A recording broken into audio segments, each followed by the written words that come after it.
Olá pessoal, sejam bem-vindos a mais um episódio do AVC Cast, primeiro podcast sobre o acidente vascular cerebral, que o próprio nome diz, acidente é uma coisa inesperada, então a gente tem que se cuidar e nós estamos hoje com dois super convidados que são essenciais no tratamento e no atendimento do paciente vítima de um AVC, que são dois fisioterapeutas.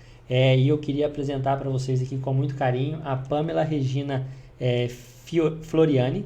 Ela é fisioterapeuta formada em 2016, pós-graduada em terapia intensiva, atua atualmente com fisioterapia hospitalar no Hospital Beatriz Ramos em Indaial e no Hospital Santa Catarina de Blumenau e também faz atendimento domiciliar. E o fisioterapeuta Yuri Kurlin Goss, que é fisioterapeuta formado em 2002, pós-graduado em terapia intensiva e geriatria, gestor de 5 serviços de fisioterapia hospitalar de Santa Catarina e do serviço de fisioterapia do Home Care, do Serviço de Atenção Domiciliar, o SAD, da Unimed Blumenau, é professor de pós-graduação e é integrante do DEFIT, que é o Departamento de Fisioterapia em Terapia Intensiva da Associação de Medicina Intensiva Brasileira, a AMIB. Perfeito. Pamela, obrigado pela presença. Eu que agradeço. Yuri, muito obrigado por estar aqui hoje. Tiago, prazer enorme estar aqui, né? Te conhecendo pessoalmente, né? Pamela aí já é colega aí de longa data, grande respeito, ótima profissional, para mim, honra grande estar com vocês. Que ótimo. Então, inicialmente, Yuri, eu queria te perguntar e para você falar para as pessoas que estão nos assistindo, o que é a fisioterapia? Bom, fisioterapia, se a gente pensar no mais essencial, né, da palavra, a gente está pensando em terapia onde a gente vai usar recursos físicos, né? Então a fisioterapia ela é muito ampla, né? As pessoas às vezes não entendem muito bem a diferença da fisioterapia hospitalar, da diferença da fisioterapia realizada em ambulatórios, né? Clínicas de fisioterapia, mas a gente atua basicamente com terapia manual, né? Onde a gente vai ter técnicas que são relacionadas à parte respiratória e a gente tem a parte relacionada à fisioterapia motora, das técnicas manuais. E aí temos eletroterapia, né? Temos também o manuseio, que é um manuseio compartilhado, né? Com alguns equipamentos do hospital, né? Como os mais comuns são os ventiladores mecânicos, né? E, eventualmente, né, alguns outros equipamentos também de mobilidade dos pacientes dentro da UTI, né? Como são aqueles guinchos de transferência, que são aqueles literalmente guinchos, né, que tiram os pacientes da cama, que são os mais pesados, não conseguem ter a mobilidade por si só, e aí a gente opera esses equipamentos também junto com a equipe multiprofissional do hospital, né? Que coisa, então muito basicamente bom. Assim, são recursos físicos, né? Então assim, é aquilo que a gente consegue fazer com as mãos, é aquilo que a gente consegue fazer com o uso de alguns equipamentos. Eu acho que basicamente fisioterapia se resume a uma palavra que é movimento, independente do movimento ser ele motor ou respiratório. Então o nosso corpo ele precisa estar em movimento e em determinado momento tem algum prejuízo onde a gente tenta reabilitar esse movimento perdido, vamos dizer assim. Que legal, ótimo, muito boa definição, nunca tinha ouvido a definição dessa forma, né? É muito legal. E, Pamela, no paciente com AVC, qual seria o ideal, o primeiro momento para uma avaliação do fisioterapeuta nesses pacientes? Dentro da área hospitalar, então, onde ele chega, né, com esse quadro de AVC, o primeiro momento, o ideal é o primeiro momento que o paciente se encontra lá. Então, a gente busca estar avaliando para ver a questão enquanto ele é acordado, né? Questões de limitação, como está cognitivo, como que está a mobilidade, se tem algum déficit motor, enfim, tem uma série de testes onde a gente faz isso num primeiro momento. Também temos o paciente que vai à unidade de terapia intensiva, em outro contexto, né? Paciente em ventilação mecânica, sedado, entubado, então ali já é outro lado desse paciente, né? Joia. Até dando um complemento, né? As pessoas têm uma dúvida, né? Em relação assim, qual é aquele momento ideal, né? O ideal, a gente sabe que todo serviço hospitalar ele deve ter um fisioterapeuta inserido na equipe multiprofissional da forma mais abrangente possível, né? Ou seja, o paciente entra pelo pronto-socorro, né? Os hospitais que têm o profissional fisioterapeuta dentro do pronto-socorro, como a Pamela falou, né? Ele é muito útil na situação de AVC, né? Não só, como ela falou ali, em relação a déficits motores, avaliar melhor esses déficits motores, mas também avaliar a função respiratória, né? Então, assim, tem alguns tipos de AVC, né?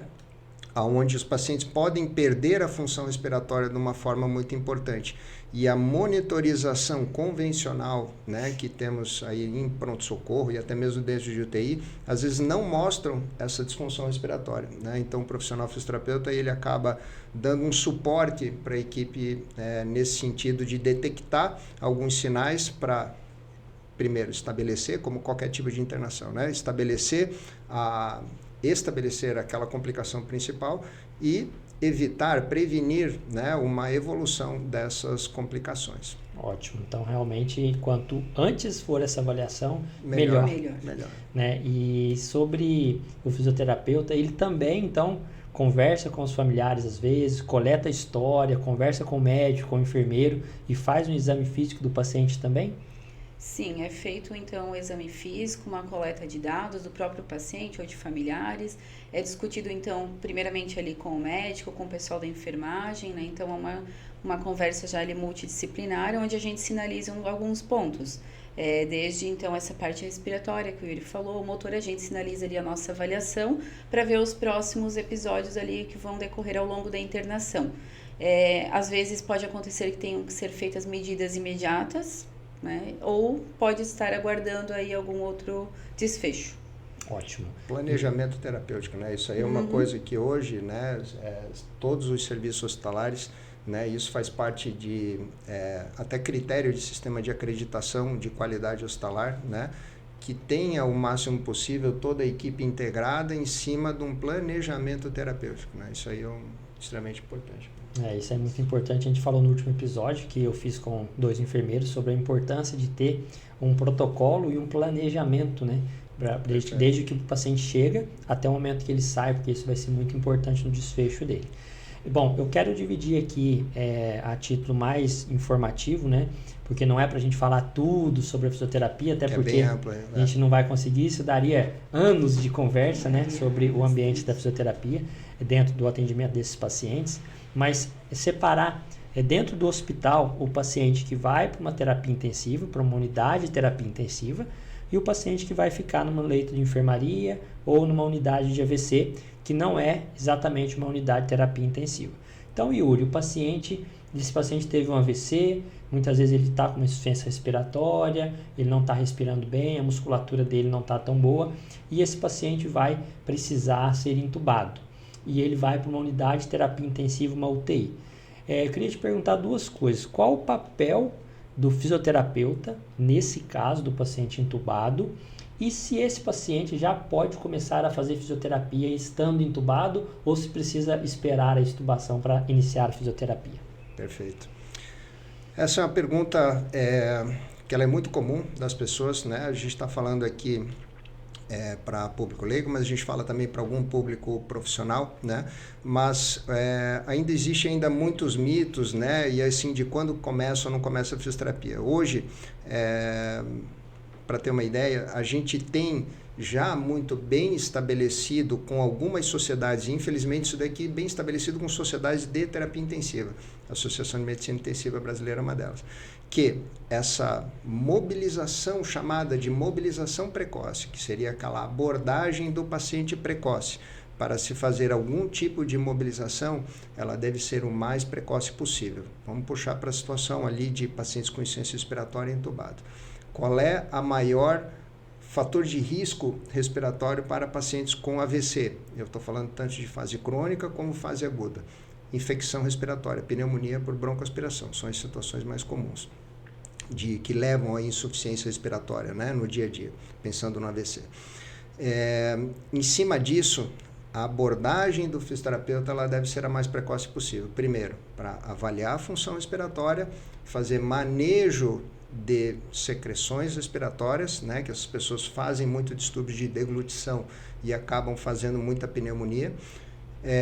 Então, essa compensação respiratória que envolve tanto a higiene brônquica como uma avaliação dessa função respiratória e até o apoio respiratório que se usam com alguns equipamentos, né? Por exemplo, né, quem é da área da saúde sabe que é a ventilação não invasiva, né, que pode ser usada numa situação de disfunção respiratória mais importante.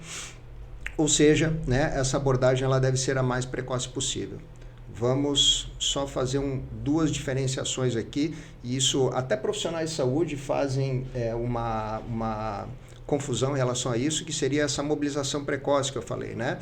Então, mobilização precoce, que é um termo hoje que se fala muito para profissionais de terapia intensiva, né? É uma mobilização um pouco mais agressiva, tá? Quer dizer o quê? Os objetivos, vamos pensar assim, tá? É uma resposta um pouco mais complexa, né? Envolve algumas coisas, mas vamos lá. Os objetivos da fisioterapia motora, desde o início, tá? É a gente, primeiro, como a gente falou antes, qualquer internação hospitalar, a gente precisa estabilizar esse quadro agudo e evitar uma complicação secundária. Então, estabilizou o quadro agudo, a gente precisa pensar em manter a estrutura, função motora dentro daquilo que ele tem o máximo possível. Então, aquelas mobilizações, que é mobilizar as principais articulações do paciente, né? Isso é por diretriz de fisioterapia recomendado de 1 a 2 vezes ao dia dentro das UTIs, né? Então, essa mobilização, que seria, vamos falar um pouco no popular, aquele dobra e estica, ele não é considerado mobilização precoce. Ele é considerado uma maneira de tu fazer prevenção, uma prevenção da estrutura ósseo-mioarticular, né? Agora, quando essa abordagem precoce do fisioterapeuta, ela precisa existir para o fisioterapeuta conseguir o mais precoce possível estabelecer o conceito de mobilização precoce, que é a mobilização mais agressiva. É usar o quê?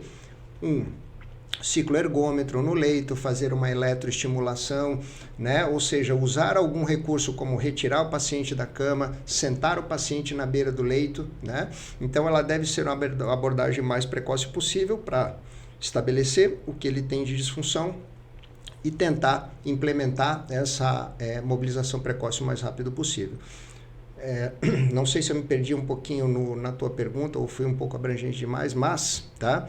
Só lembrando o seguinte, existe hoje o conceito, tá, dentro de terapia intensiva, que é o conceito de PICS, tá? É o Post-Intensive Care Syndrome, né? É uma síndrome pós-terapia intensiva e ela envolve basicamente 3 grandes déficits para as pessoas, que é o déficit cognitivo, o déficit mental em relação à saúde mental da pessoa e o déficit motor, que é o impacto na qualidade de vida aí que essas pessoas têm, né? Tanto que a reabilitação hoje, né, ela deve ser sempre pensada de uma forma multimodal, literalmente, né? Onde não faça só a fisioterapia, ele vai fazer também, ele vai fazer a terapia com o psicólogo, né? E ele vai fazer uma avaliação desse cognitivo para saber até que ponto ele tenha impacto cognitivo aí para sua vida e tal, né? E só lembrando, os pacientes neurológicos ou UTIs, né, que tem um perfil de pacientes neurológicos, são as UTIs onde se tem uma incidência que chega até 80% de pacientes que desenvolvem a PICS. Então, assim, a gente sabe que pacientes neurológicos, dentro do ambiente de terapia intensiva, tem que ter a abordagem o mais precoce possível. Qual é o mais precoce possível, que é o recomendado por literatura? Dentro das primeiras 48 horas, pelo menos. Se tu tiver, e graças a Deus, Blumenau, né, Pamela, a gente tem os serviços aí que são muito bem estabelecidos, eles acabam tendo a disponibilidade e avaliação do fisioterapeuta nas primeiras horas que eles estão dentro da UTI, né? E isso evita, né, que esse processo, né, dessa PICS, vamos dizer assim, se estabeleça para esses pacientes que têm uma predisposição enorme aí, né? Ótimo. E, Pamela, o Yuri falou algumas palavras aqui, deu uma ótima resposta, né, bastante abrangente sobre isso, e até eu mesmo não conhecia a PICS, essa síndrome. É um conceito, né, dessa complicação de internação complicada, né, isso, que é o que os pacientes fazem. Isso, né? Realmente é muito interessante, porque o paciente vai ter o AVC e muitas vezes ele não vai morrer do AVC. Ele vai morrer de uma complicação do AVC. Uma trombose, uma pneumonia é uma das principais, né? Então ele falou de mobilização precoce, mas que tem que ser uma mobilização um pouco mais não é só aquela mobilização mais tranquila, né? Ele falou cicloergômetro, eu queria que você me falasse o que é isso, o que é estimulação, o que é uma VNI, o que é uma ventilação não invasiva. Explica pra gente um pouquinho sobre algumas coisas que ele citou aqui. Tá certo. Esses são um pouco dos recursos que a gente tem, então, nos hospitais. Cicloergômetros são as bicicletas passivas, temos assistidas também.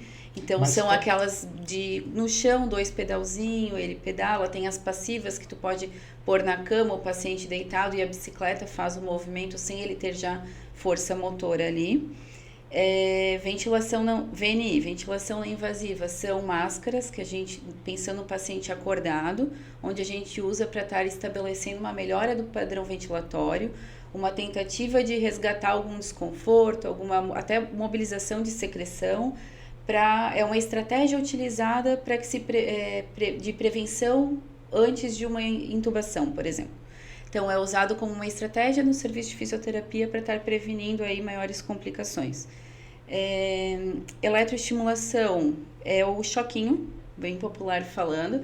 Então, também é utilizado para restabelecer a parte de força motora muscular. Enfim, pode ser ela diafragmática, na caixa torácica no pulmão, pode ser no quadríceps, na perna. Vai depender daí da alimentação que o paciente está naquele momento.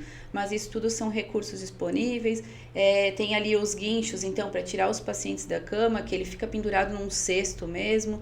Temos prancha ortostática, que são pranchas, que é uma maca com inclinações, então o paciente também faz determinados exercícios, enfim, também monitorado ainda em terapia intensiva para ver o que pode dar ou não de consequências. Ele pode ter uma hipotensão, então baixa pressão demais, pode ficar com maior disfunção ventilatória, daí tudo isso a gente vai compensando ali durante a realização desses exercícios. Ótimo. Só dando uma complementada, né? Assim, o importante, assim, todos os serviços aqui em Blumenau, né, de todos os hospitais, eles têm isso aí muito bem estabelecido, é uma coisa muito feliz de ver isso, que são, assim, essa cultura da mobilização precoce nos pacientes, principalmente com neurológicos, e a gente tem, em cima isso aí todos os hospitais aqui têm, né?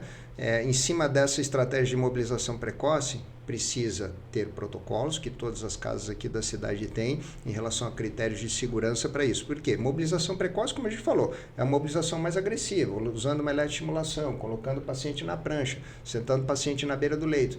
E esses pacientes, além das chamadas barreiras de mobilização, né, que são dispositivos, por exemplo, sejam eles de monitorização, sejam eles de manutenção de vida, vamos pensar um catéter, uma derivação ventricular externa, por exemplo, né, que são barreiras para se retirar o paciente da cama, então precisa haver, nesse caso, protocolo bem estabelecido, critérios de segurança e uma equipe que ela seja bem estruturada e agressiva. Então a gente fala que às vezes a gente precisa assim, né? Que pegue junto. O bom é assim, é um fisioterapeuta mais agressivo, mas com medo de fazer as coisas, né? Então, assim, né, ele vai observar ali os critérios de segurança, mas vai tentar fazer o máximo possível, né? Sim, legal, isso é bom.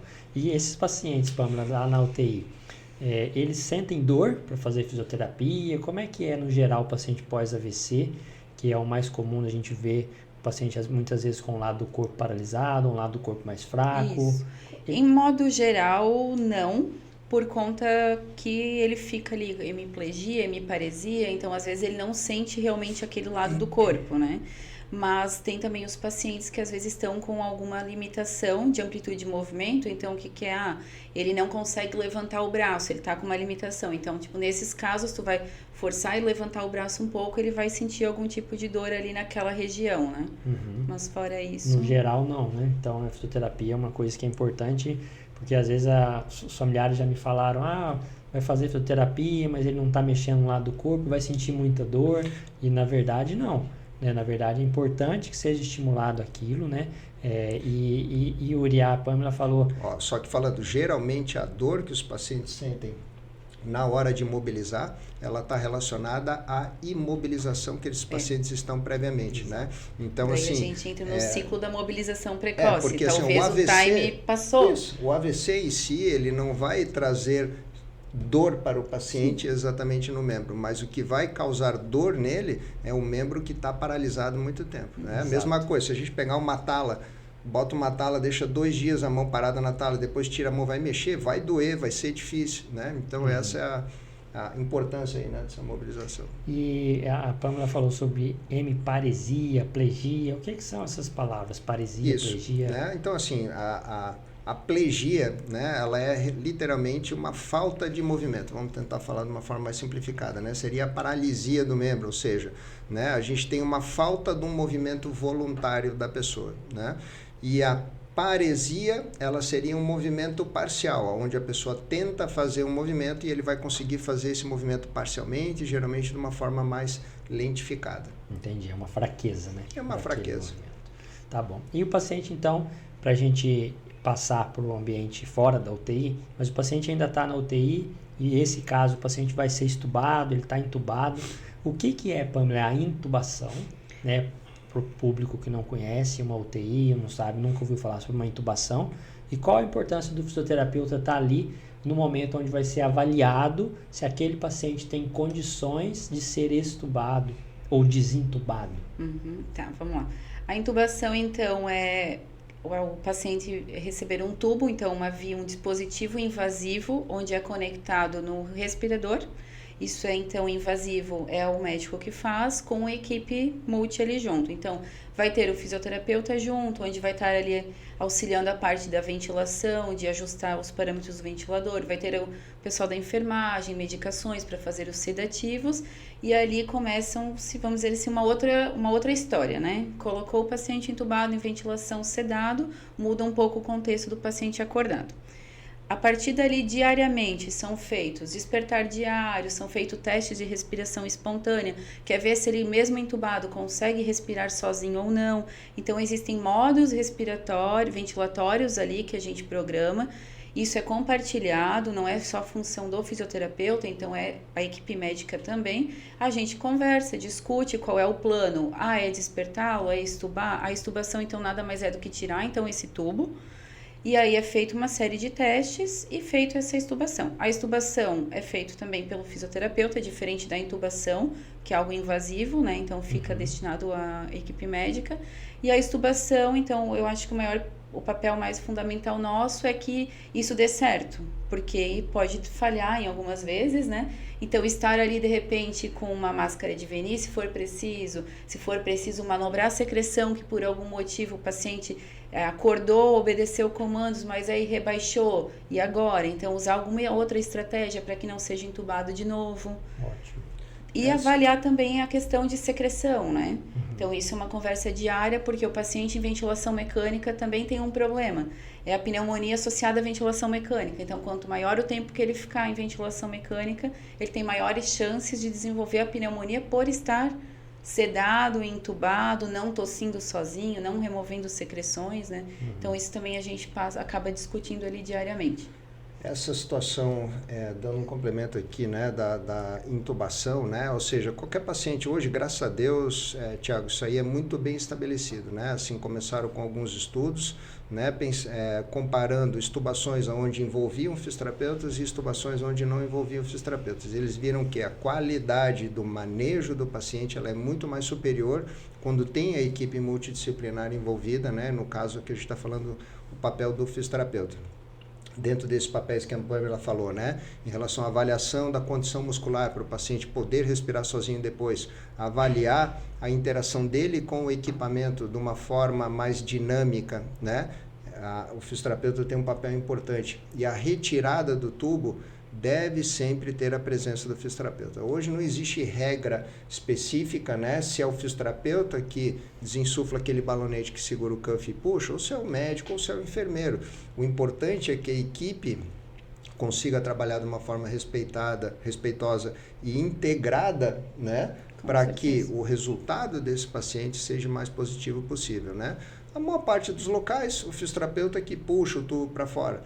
Agora, intubação é um ato médico, ou seja, colocar o tubo, né? A extubação, ela pode ser da equipe multiprofissional, desde que haja, obviamente, plano médico bem definido, né? Uma interação da equipe bem estabelecida. Critérios, né? Exatamente. Isso, porque caso a gente tenha algum desfecho não favorável, que esteja todos ali para reverter a situação. Por isso da importância. E por sorte, os pacientes que têm AVC, a maioria das vezes, eles ficam pouco tempo na unidade de terapia intensiva, eles não ficam entubados, a maioria deles ficam dias, 2 dias, faz os exames e mostram critérios que eles estão estáveis, chamado a estabilidade hemodinâmica, ou seja, o paciente está respirando bem, o paciente está entendendo o que se fala com ele, o paciente está com a pressão controlada, está com a frequência cardíaca controlada, não está tendo nenhum tipo de arritmia. Então, esse paciente ele vai de alta para o quarto, né? Ou ele vai estar numa unidade de AVC, que é uma unidade hoje onde recebe os pacientes vítimas de um AVC, que é uma unidade intermediária, digamos assim. E eu queria saber, Yuri, o paciente não está mais na UTI, agora ele está estável, está no quarto. Quais os tipos de fisioterapia? Muda a fisioterapia da UTI para uma fisioterapia no quarto desse paciente? Vamos dizer assim, o que muda é como que tu estava falando, né? A complexidade que a gente lida do paciente, né? Geralmente um paciente que está numa UTI é um paciente que está necessitando de uma maior monitorização ou às vezes um suporte propriamente dito hemodinâmico, ou seja, medicações para controlar a pressão, que é uma coisa comum relacionada a AVC. Medicações para melhorar a função cardíaca. Então, quando a gente tem um paciente na enfermaria, a gente tem um paciente que ele tem menor suporte, né? Ou seja, ele tem uma menor complexidade. Tendo uma menor complexidade, esse paciente teria uma menor, vamos dizer, complicação para ser mobilizado. Então, assim, basicamente, os protocolos que os hospitais desenvolvem, né, em relação à mobilização precoce, eles são muito parecidos. Pensando no paciente AVC, tá? O importante, se eu fosse dar um recado assim para serviços em geral, e estimulando com algumas dicas, pode-se dizer assim, o que a gente daria de dicas quando a gente tem um paciente que precise de, acometido por uma situação neurológica, AVC, que a gente tenha protocolos que eles sejam um pouco mais direcionados para o paciente AVC, tá? Ou seja, a gente fala em cadeias circulatórias, né? Então a gente sabe que cadeia circulatória lateral vai te dar um tipo de déficit, a circulatória mediana aqui, né, que chama anterior, a gente vai pensar num outro tipo de déficit. A lateral e cadeia, vamos falar em termos técnicos, né? Cerebral média ou cerebral anterior, vai te dar um déficit muito parecido em relação ao protocolo de fisioterapia, onde se tem um déficit de hemiplegia ou hemiparesia, metade do corpo paralisado ou parcialmente paralisado. Quando a gente tem AVC da parte de circulação posterior, os déficits neurológicos são bem diferentes. E aí a gente acaba tendo uma necessidade de elaborar um protocolo que é mais direcionado para exercícios de equilíbrio, estabilidade, simetria do movimento e movimentos funcionais. Então, a gente tem déficits de visão, a gente tem déficits de equilíbrio. Então, os protocolos eles devem ser um pouco mais afunelados, um pouco mais específicos, digamos assim, não pensando mobilização geral, né? Botar uma bicicleta para o que teve uma hemiplegia, e vou botar uma bicicleta para o que teve um AVC de circulação posterior, que é um cara que tem uma ataxia, que é aquele déficit motor que a pessoa tem uma incoordenação muito grande e tal. Então, a gente afunelar os protocolos, né, e direcionar ele para uma mobilização mais agressiva, que é o cara que vai ter, o paciente, vamos dizer assim, que vai ter uma menor complicação ao ser mobilizado de forma mais agressiva, porém, ele deve ser feito de uma forma um pouco mais específica do que é feito dentro da UTI. Ótimo. Tu não vai fazer aquele arroz com feijão para todo mundo. Tu vai pensar no paciente, no cuidado individualizado. Então, tu vai estabelecer uma meta para aquele paciente. O vizinho tem o AVC, é outra meta, é outro plano terapêutico, é outra conduta. Então, tu busca, o objetivo pode ser que é o mesmo. Fazer todo mundo ficar o mais funcional possível antes de ter o AVC. O objetivo final é o mesmo, mas esse contexto até chegar lá, o tratamento é bem diferenciado e as limitações também. Então, isso tem que ser avaliado diariamente por cada profissional que ele passa, né? Porque ele não vai ficar a internação sendo acompanhado o tempo todo pelo mesmo fisioterapeuta em todas as sessões. Então, todos os profissionais também têm que estar envolvidos nessa linha do cuidado. Isso é muito importante que vocês estão falando, que primeiro é ter uma equipe multiprofissional com vários profissionais para dar uma qualidade boa de atendimento para aquele paciente. E segundo é que aquele paciente tem que ter uma avaliação e uma conduta, ou seja, as terapias para aquele caso sejam únicas, sejam individuais para ele, né? Então foi muito legal isso, porque a fisioterapia ela é diferente, né, para cada caso. E Pamela, nos pacientes onde você começa a fazer uma fisioterapia e você trabalha em equipe, você não vai conseguir avaliar esse paciente todo dia, como você falou. É feito um prontuário, assim como um prontuário médico, é registrado isso, você fala com seu colega, você passa o caso para ele. Como é que funciona isso na fisioterapia? Sim, a gente tem uma rotina, então, de escalas de plantões, né? Então, a gente atende aquele paciente hoje, registramos em prontuário, tudo é registro, então a gente deixa em evolução, o colega fisioterapeuta consegue ver o que foi feito, toda a equipe multi que tem acesso àquele prontuário acompanha também, e também tem as passagens de plantão, então ali a gente deixa descritivo o que é feito, qual é a meta, qual é o próximo passo, qual é o cuidado, o que avaliar, daí também existem situações tanto em unidade de internação quanto de unidade de terapia intensiva, onde é feito os rounds multidisciplinares. Então, ali é o momento que se pausa, se discute sobre o paciente, define as metas, e assim a gente vai replicando diariamente ali para uma progressão desse atendimento do serviço. Ótimo. Isso aí que você estava falando é uma das coisas que mais se prega hoje, principalmente quando se fala em selos de qualidade, né? Que é a transição do cuidado, né? Então, assim, não adianta a gente ter alguns profissionais que se destacam tecnicamente se esse profissional trabalha sozinho, né? Então, ele ter uma interação não só com a equipe multiprofissional, para planejar essa mobilização da forma mais funcional ou integrada possível, fazendo com que o paciente vá o mais precoce possível para o chuveiro, seja com auxílio ou não, que aí precisa da interação com a enfermagem, né? O profissional bom, ele saber, né, fazer a correta evolução para aquele outro profissional dar a continuidade desse cuidado de uma forma integrada é uma das coisas que, pensando em padrão de qualidade, é uma das coisas mais valorizadas hoje. Sem dúvida, a continuidade do tratamento, né, o tratamento contínuo. E, Yuri, nesses pacientes, como você muito bem dividiu da circulação anterior e da circulação do encéfalo posterior, inicialmente no paciente que tem uma fraqueza de um lado do corpo. Muitas vezes esse paciente vai ter uma dificuldade também de sentar, e a gente tem o primeiro etapa em alguns casos, que é a dificuldade de colocar o paciente sentado. Isso já é uma vitória. Existem técnicas de fisioterapia para isso, e como que seria essas técnicas para o paciente deitado para ele sentar, de sentado para ele ficar de pé e de pé para ele dar os primeiros passos, assim, de uma maneira bem resumida, que eu sei que isso é bem complexo, né? Mas explicar para as pessoas, porque é muito comum o paciente chegar numa enfermaria, numa unidade de AVC, muitas vezes ele não consegue nem sentar inicialmente, a gente precisa de dar todo o suporte, e passa poucos dias o paciente já está andando com vocês no corredor, a gente chega e fica surpreso, meu Deus, está andando, né? Como é que é isso? É interessante isso, porque assim, é um tema muito abrangente, né, para tentar explanar para o público. Assim, existem inúmeras técnicas de fisioterapia, né? Existe a fisioterapia convencional, que a maior parte dos hospitais pratica dentro de alguns padrões de movimento. Eu já vou elaborar um pouco melhor isso. Mas existem técnicas específicas, né? Facilitação neuromuscular proprioceptiva, terapias de evolução do movimento, né? O Bobat, ele tem uma teoria baseada nisso daí. Ou seja, existe para o paciente neurológico algumas teorias de reabilitação, né? A teoria de reabilitação que a gente mais aplica, e que se aplica em hospitais gerais, né, é a terapia de um movimento funcional, ou seja, fazer um movimento repetido dentro de um padrão mais funcional possível, tá? Por exemplo, facilitação neuromuscular proprioceptiva, ela induz o paciente a alguns estímulos específicos, motores, tá? Para alavancar alguns movimentos funcionais. Isso envolve algumas técnicas específicas.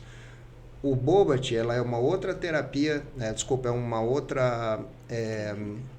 assim, é diferente a teoria, isso que eu queria falar, a teoria de reaprendizado do movimento, né, ou de recuperação e reabilitação do movimento, que seria uma teoria baseada na evolução do movimento, ou seja, o paciente fazer os rolares na cama, evoluir para uma posição de gato, que a gente chama, a pessoa fica na posição de 4, para isso fica para semi-joelho, ele bota para joelho, semi-joelho, em pé, né? Ou seja, uma terapia que é parecido com a aprendizagem de uma criança para movimentos mais complexos, né?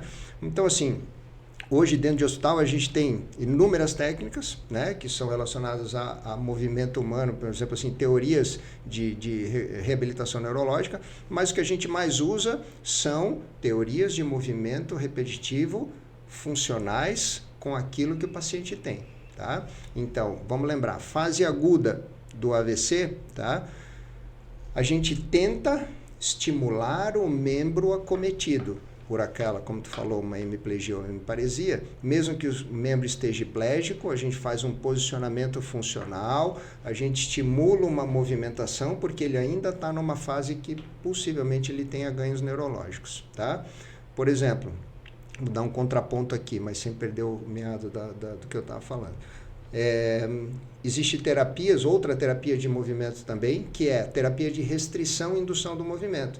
As pessoas restringem o lado bom e tentam o movimento com o lado ruim, para fazer aquela parte lesada cerebral ser hiperestimulada, né? Mas dentro de hospital, o que a gente precisa ter, isso, assim, alguns hospitais podem ter um protocolo talvez mais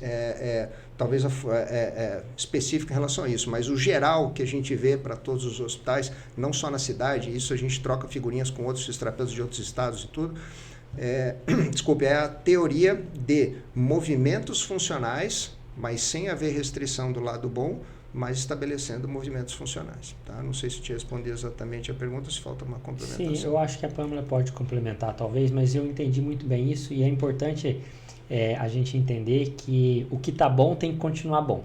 Sim. Né? Então, o membro está bom, a gente não pode esquecer dele, né? E focar muito na área que está paralisada ali naquele momento, porque quanto mais precoce a gente começar, maior o benefício.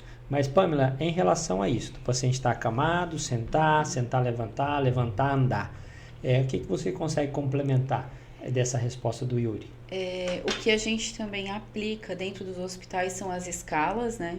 Então, existe uma série de escalas onde a gente consegue estar acompanhando a evolução desse paciente. Então, são escalas por níveis de função, vamos dizer. Então, determinado nível ele não mexe. A ideia é sempre avançar. Ele começa do 0, ele tem que chegar no 10. Ali são etapas, são atividades, são estímulos onde a gente trabalha para cada vez ir aumentando mais. Os hospitais aqui da região e até fora de Blumenau usam escalas para a gente ter alguma coisa assim mais com fundamento de se aplicar. Então, é baseado em estudo, é validado no Brasil, a escala de funcionalidade. Então, a gente busca isso e também deixa claro para a equipe o perfil desse paciente, né? Porque a gente não vai estar ali o dia inteiro, e sim ali no momento do nosso atendimento, e o cuidado tem que continuar. Então, ele não vai sair da cama somente ali na hora de fazer a fisioterapia. A equipe multidisciplinar tem que entender a importância de estar levando esse paciente, tomar um banho no chuveiro, sentar ele na poltrona em determinado momento, de repente ele quer ir até a janela, enfim, né? Tem que estar bem estruturado com toda a equipe também, para estar querendo ou não, acaba auxiliando ainda mais a reabilitação desse paciente. E eu acho isso muito legal, porque às vezes acontece de o fisioterapeuta ir lá, fazer um ótimo trabalho, estimular e pedir para a equipe auxiliar levar um paciente para o chuveiro.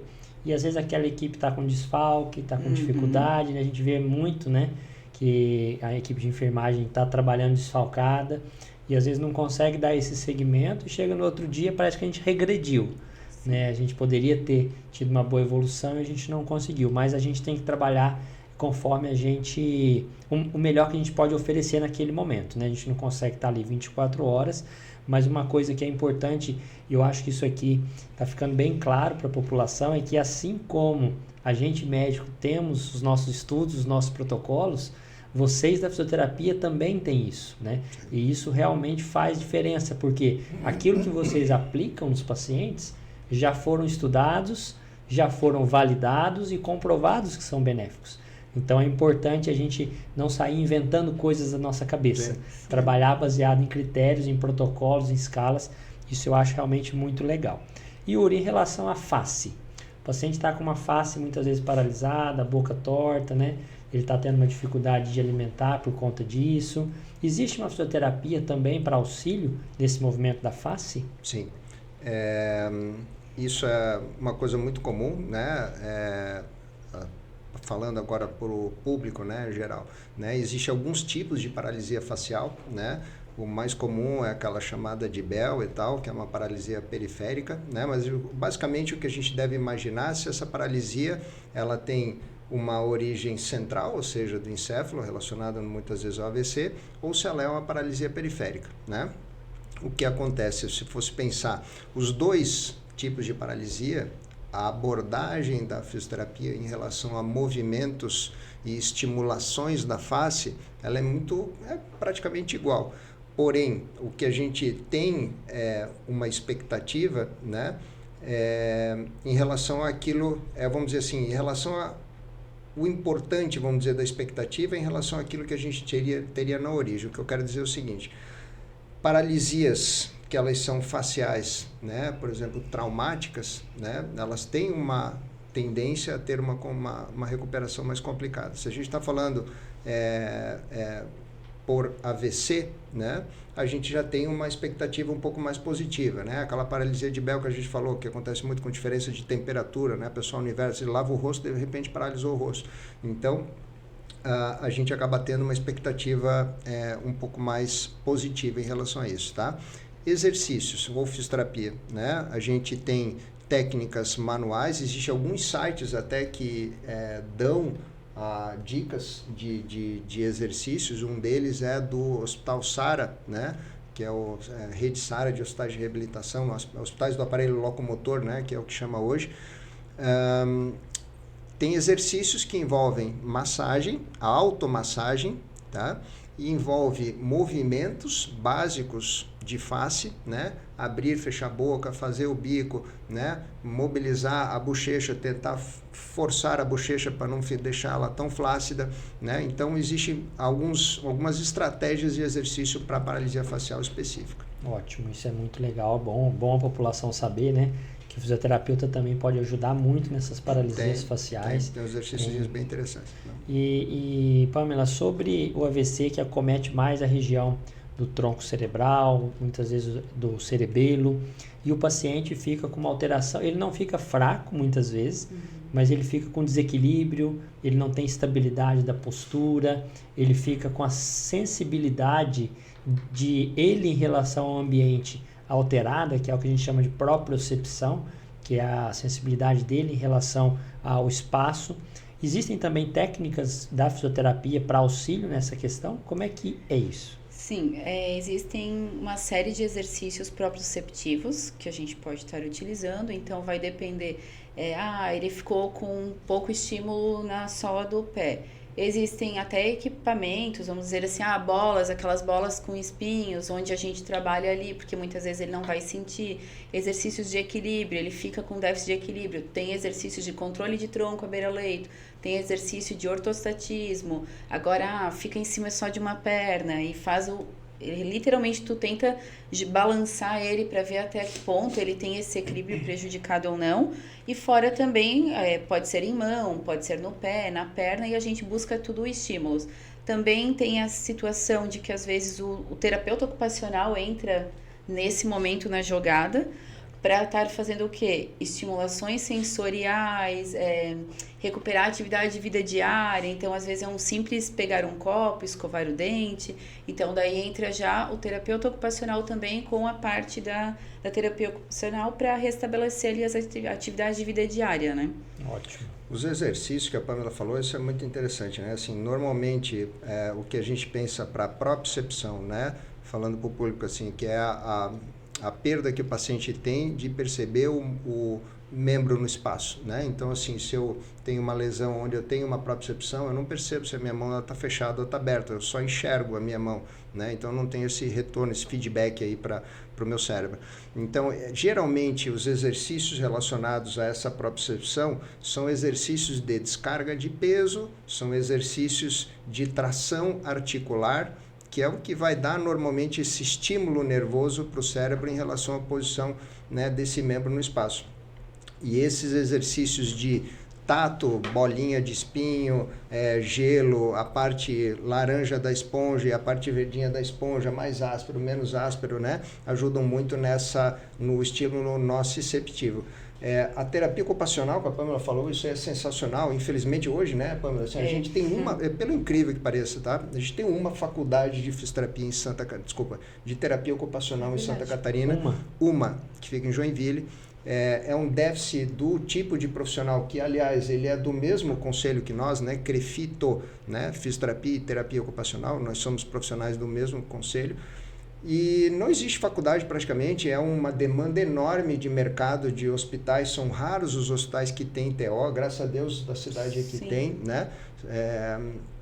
Agora, a TO, eles trabalham de uma forma muito mais criativa do que o fisioterapeuta nessa parte de estímulo sensorial. A gente dentro do hospital, dentro daquilo que a gente já conversou, né, existe indicadores, existe, né, monitorização da parte motora, tratamento da parte motora, tratamento da parte respiratória. Então, o fisioterapeuta ele normalmente está envolvido em muitas outras funções, onde às vezes ele não tem tanto tempo para realmente trabalhar nessa parte do estímulo sensorial.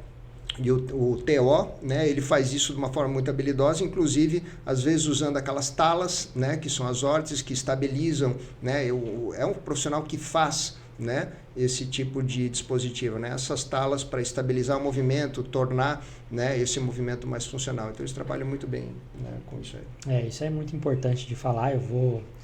Nós vamos ter um episódio também com o terapeuta ocupacional aqui. Vamos pleitear mais uma faculdade. Né? Que eu acho que isso vai ser importante. Eu não sabia, é muito pouco, né?